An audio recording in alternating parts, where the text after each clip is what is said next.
नमस्कार मित्रांनो, आजच्या व्हिडिओमध्ये आपल्याला शिक्षक भरती आजचे प्रसिद्ध पत्रक मित्रांनो न्यूज बुलेटिन। आता न्यूज बुलेटिन 28/2/2024ला पवित्र पोर्टलवरती अपलोड केले गेले आहे मित्रांनो। आता न्यूज बुलेटिनमध्ये काय दिले ते आपण या व्हिडिओमध्ये पाहणार आहोत मित्रांनो। बघा मित्रांनो, तुम्ही या चॅनलवरती नवीन असाल सबस्क्राईब करा आणि शेअर करा मित्रांनो। असेच तुम्हाला नवनवीन अपडेट पाहण्यासाठी बेल आयकॉन प्रेस करायला विसरू नका मित्रांनो। बघा मित्रांनो, आता त्याच्यात आपल्याला न्यूज बुलेटिनमध्ये एक ॲप्लिकेशन दिलं आहे।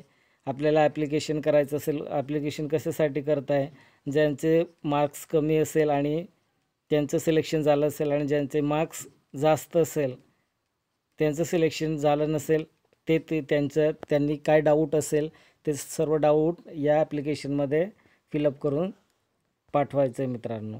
बघा मित्रांनो, आता तक्रार निवारण व दुरुस्ती समिती शिक्षक पद भरती मित्रांनो, आता कसं फिलअप करायचं, आपल्या उमेदवारांचं नाव लिहायचं, पूर्ण पत्ता लिहायचं, टेट नंबर लिहायचं, ईमेल ID, मोबाईल क्रमांक आणि दिनांक। प्रति अध्यक्ष तक्रार निवारण व दुरुस्ती समिती शिक्षक पद भरती। आता शिक्षण आयुक्तालय महाराष्ट्र राज्य पुणे मित्रांनो। विषय काय असेल, पवित्र प्रणाली अंतर्गत शिक्षक पद भरती टेट 2022। पवित्र प्रणाली अंतर्गत शिक्षक पद भरती अंतर्गत 25 फेब्रुवारी 2024 प्रसिद्ध झालेल्या मुलाखतीशिवाय निवड यादीनुसार माझी निवड झाली नाही। याबाबत माझे पुढील प्रमाणे मुद्दे आहेत मित्रांनो। आता तुमचा मुद्दा काय आहे ते तुम्ही इथे बघायचं आहे। पहिला मुद्दा, माझ्यापेक्षा कमी गुण असलेल्या उमेदवारांची निवडकरिता शिफारस झाली आहे। त्याचे टेट ID, त्यांची टेट ID तुम्ही इथे फिलअप करायचे आहे। नंतर त्याची एक प्रत जोडायची, होय किंवा नाही, असेल तर होय किंवा नसेल तर नाही करायचं मित्रांनो। नंतर सेकंड मुद्दा काय मित्रांनो, इतर ... या गटासाठी किंवा ... या आरक्षणामध्ये ... या व्यवस्थापनामध्ये माझी निवड झाली नाही मित्रांनो। बघा, आता तुमचे डाऊट कुठे आहे ते तुम्ही इथे फिलअप करायचे, नंतर होय किंवा नाही करून द्यायचं मित्रांनो। आता तिसरा मुद्दा काय दिले, माझी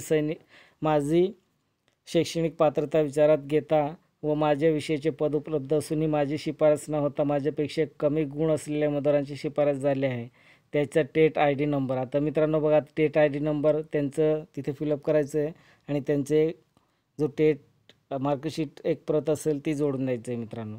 बघा मित्रांनो, आता चौथा मुद्दा काय दिले, वरील मुद्द्यापेक्षा माझा मुद्दा खालीलप्रमाणे वेगळ्या स्वरूपाचा आहे।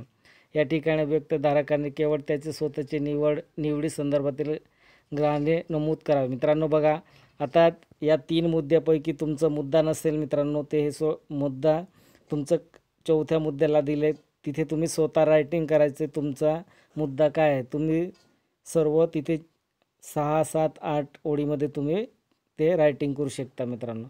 तर सोबत काय काय डॉक्युमेंट जोडायचे मित्रांनो, स्वयं प्रमाणपत्र, लोक केलेले प्राधान्यक्रम व आवश्यकतेप्रमाणे वरील मुद्दे 1 ते 3चे पुरावे PDF जोडले आहेत। हे पुरावे वैध व समर्पक असल्याने मी प्रमाणित करतो। पुरावे अपूर्ण असल्यास, जोडले नसल्यास माझ्या अर्जावर कोणतीही कारवाई होणार नाही, हे मला ज्ञात आहे मित्रांनो। बघा, आता आपला विश्वास स्वतः अर्जदारांचं नाव लिहायचं आणि सिग्नेचर करून द्यायचं मित्रांनो।